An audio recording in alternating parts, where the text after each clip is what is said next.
It's fucking horse! Remember in the Avengers when the Hulk punched that space fish thing? That was awesome! Or how in the Incredible Hulk he used police cars as punching gloves? That was sweet! How about in Hulk when he fought a thunderstorm? Ass! Now this movie doesn't necessarily suck that bad, but my god is it a disappointment. You bring together two really great fantastic actors, throw in an Academy Award winning director in Ann Lee, and we wind up with a boring piece of shit? Well, let's figure out this mystery. This is Hulk. So our story begins in 1966 where this scientist is trying to get approval for a new science experiment which will turn the US military soldiers into superhumans. So at this point you're thinking, okay, this is Bruce Banner, right? Well, no, it's actually his dad. This is Bruce Banner. So apparently the story goes is that his dad was trying to do the Hulk experiment on himself, didn't work, and passed it on down to his son. What took me about 15 seconds to explain, this movie takes a half an hour. There's so many scenes of this movie that are just explanation and one-on-one conversations. Jesus, I just want to see the Hulk already!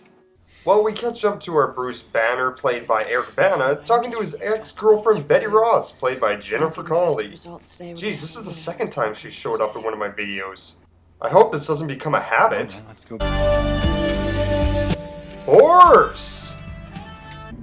Well, it turns out they're scientists and they're trying to create a superhuman healing serum that can cure pretty much anything.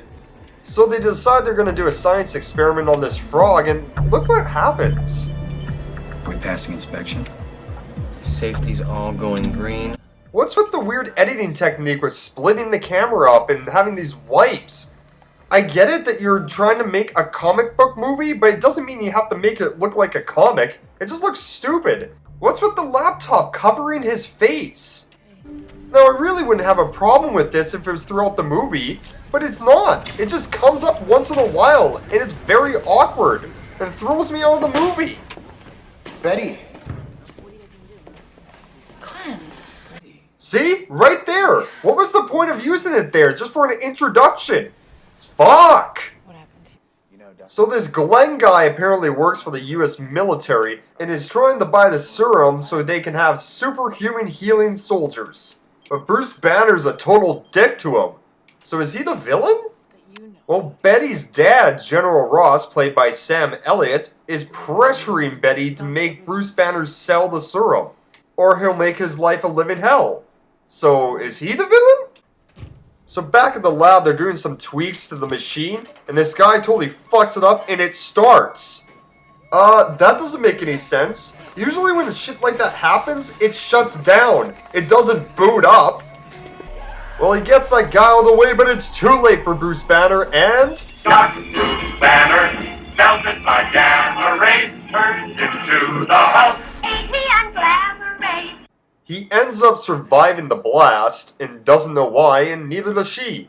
And then they talk about it, for like 3 minutes. Will something fucking happen in this movie already? While in the hospital, this old man, played by Nick Nolte, claims to be Bruce's father, and says that he should unleash the beast inside him. And I agree, because something in this movie should fucking happen already. So Bruce goes back to his lab and checks his blood and finds out that his dad was right, and that there is a beast within him. So finally, after 46 minutes and 21 seconds, we get to see the Hulk. Kind of. He's breaking stuff and shit, but we're not actually seeing him do anything. It's so fucking dark. And then finally when he roars, you're like, what? Is that him? So the next morning, General Ross is interrogating him because he's like, yeah, someone fucked up your lab last night? Pretty sure you were there. I'm the guy. So he ends up being on house arrest by the US military until they can solve what happened. So that Glenn guy comes over to proposition him for another deal with the serum, and Bruce says no, so he just starts attacking him. That's kind of fucking forced, isn't it?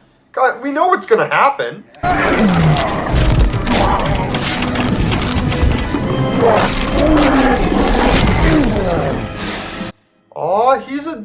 adorable. He looks all spongy and stuff.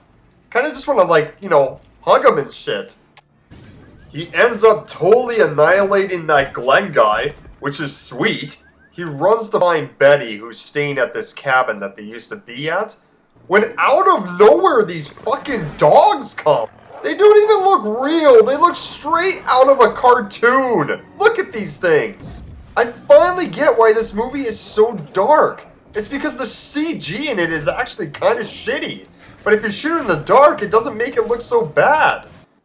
He ends up saving her life from the dogs, and how does she repay him? She rats him out to her dad.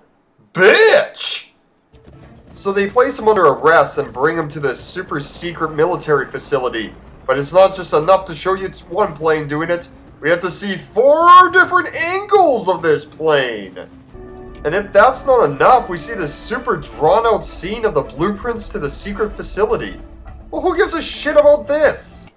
While this is happening, Bruce's dad does an experiment on himself, which makes him so whenever he touches anything, he becomes that.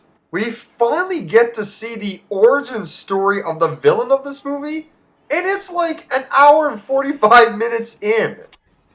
Back at the facility, that Glenn guy's trying to piss off Bruce to make him become the Hulk so he can get a blood sample off him. So he puts him in this sleep deprivation tank and starts feeding him nightmares and shit, and he finally busts out to become the Hulk once again. So that Glenn guy tries to stop him by shooting him with this fire missile, but it bounces off the Hulk, and watch what happens. Enough with trying to make this look so much like a comic book, seriously. So the Hulk escapes out of the facility and then starts bouncing his way to San Francisco. Seriously, bouncing. While in San Francisco, the whole US military shows up to take him out. And you're like, yeah, this is gonna be fucking awesome. The Hulk is gonna destroy all these guys. But no, nothing happens. Because Betty shows up and he turns back into Bruce Banner.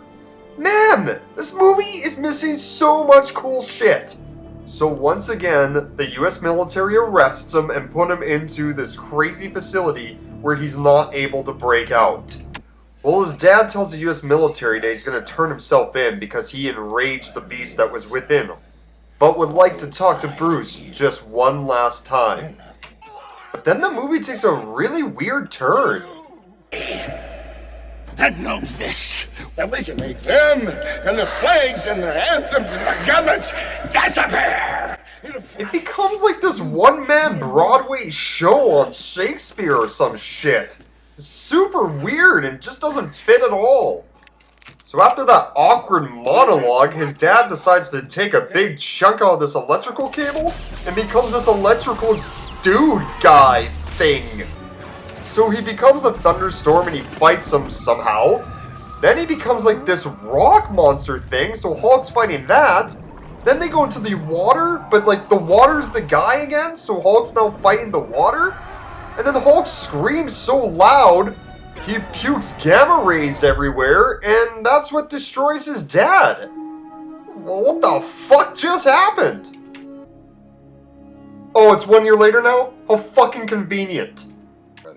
So they draw out the ending by explaining that they never found Bruce's body, so he could be dead or alive. Well, it turns out that Bruce is on the run, helping people wherever he goes, even if that means becoming the Hulk. So what are my final thoughts on this? Well, it's not fun!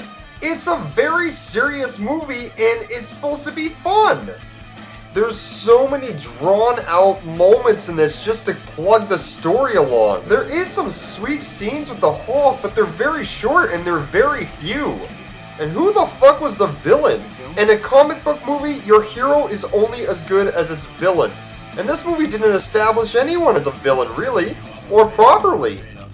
To me, it just seems like Ang Lee was trying to make a film that was prestigious and serious and just forgot how to have fun. I give it a goddamn beautiful Jennifer Connelly out of 10. Stay tuned next time for...